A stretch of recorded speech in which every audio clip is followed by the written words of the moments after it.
Pria bernama Saun ini menderita penyakit autisme.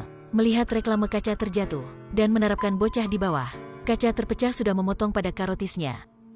Ayahnya meminta tolong bantuan, tapi dia berdiri diam. Untungnya seorang dokter datang. Dia tekan pada luka bocah. Waktu itu Saun bersuara mencegah, "Kamu melakukan begitu merupakan membunuhnya. Dia hanya seorang bocah. Hal itu berarti kamu sedang menekan tenggorokannya. Juga berarti dia tak bisa bernafas." Saun menuju dan menarik tangan dokter ke atas.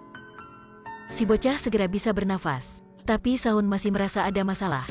Dia mengeluarkan tangannya. Satu peta tubuh manusia muncul di matanya. Saun segera melihat pembuluh darahnya bengkak. Paru-parunya sudah terluka. Tekanan dada semakin naik. Si dokter sangat panik. Kenapa dirinya tidak merasa apa? Saun tekan lembut pada dada bocah. Setelah itu tersenyum dan tanya ada siapa, ada pisau kecil tidak? Tapi mereka hanya fokus pada memfoto. Tak ada siapa menjawab. Saun segera menyuruh dokter CPR untuk bocah.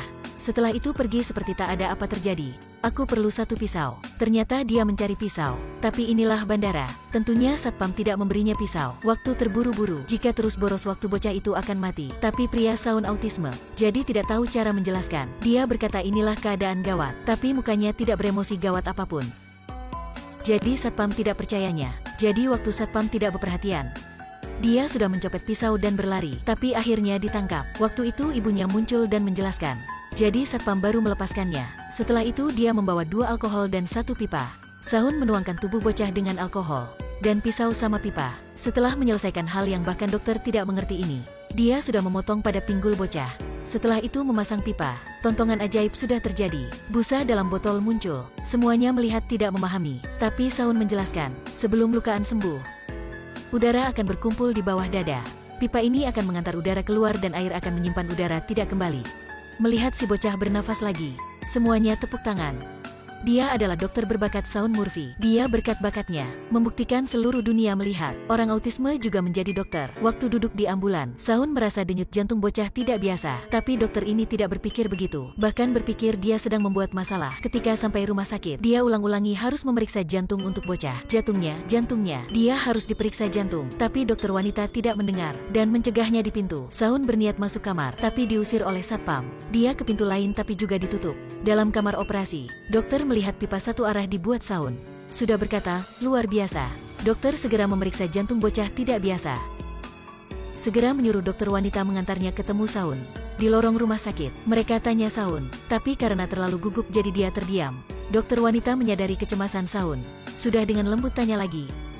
Kali ini Saun baru menjelaskan, "Aku memperhatikan kardiogram. Ada satu bagian sudah lemah. Aku juga memperhatikan kardiogram. Denyut jantung tidak ubah tapi tingkat sinyal sudah rendah. Merupakan larutan masuk jantung. Akan mengurangi jumlah darah yang dikeluarkan jantung. Akan menekan pada organ lain. Membuatnya tidak bisa bekerja." Betul, mereka juga tebak merupakan larutan masuk jantung. Tapi dokter menerima telepon. Berkata hasil memeriksa jantung biasa. Tapi melihat Saun masih gigih dengan tebaknya, dokter wanita mengantarnya masuk. Dia melihat sinyal. Satu lagi.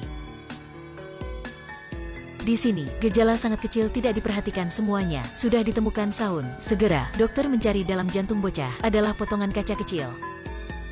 Bisa melihat perbedaan kecil. Dari gambar buram. Inilah karunia dari Tuhan. Dari cacatannya. Berkat hal ini, Saun sudah diterima bekerja di rumah sakit. Dan menjadi dokter resmi. Autisme adalah jenis penyakit susah untuk berkomunikasi. Sebagai dokter berbakat Saun Murphy ini, meskipun ada berbakat karunia, tapi tidak bisa membedakan emosi orang lain. Hal ini membuat dia terjatuh pada banyak masalah. Suatu hari di supermarket, seorang pencuri masuk. Selain Saun ada sepasangan lain. Si pencuri menyuruh mereka keluarkan dompet dan HP, dan menaruh di lantai. Perintah sederhana ini, tapi Saun tidak bisa melakukan. Dia angkat tangan dan takut bolak-balik. Saun tidak taat perintah, membuat si pencuri marah. Dia sudah menembak pada wanita di belakang. Semuanya berpikir, Saun sudah membuat wanita itu mati.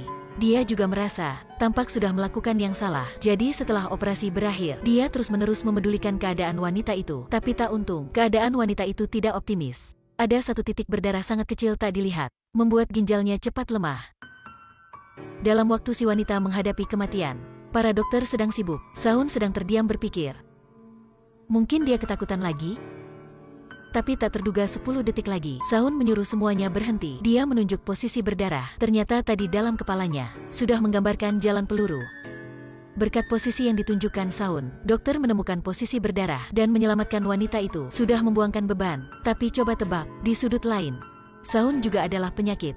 Penyakit autisme membuatnya hanya bisa tebak dengan logik. Hal dia memikir tidak benar, juga tidak taat perintah dan mengikutinya. Tapi suatu detik manapun, membuat saya merasa dia bukan penyakit. Tapi sebagai seorang malaikat tidak mengerti masalah di duniawi ini. Saun terkena autisme. Penyakit ini membawanya bakat tentang kedokteran. Tapi meskipun begitu, ketika orang kerabat penyakit lain tahu dokter operasi adalah Saun, mereka akan berkata, kami tidak setuju membiarkan dokter autisme operasi untuk anakku. Bahkan suatu saat rekannya meremehkannya. Sampai Saun ketemu teman ini. Dia adalah pemain olahraga. Karena main game, jadi ligamen di tangan bermasalah parah.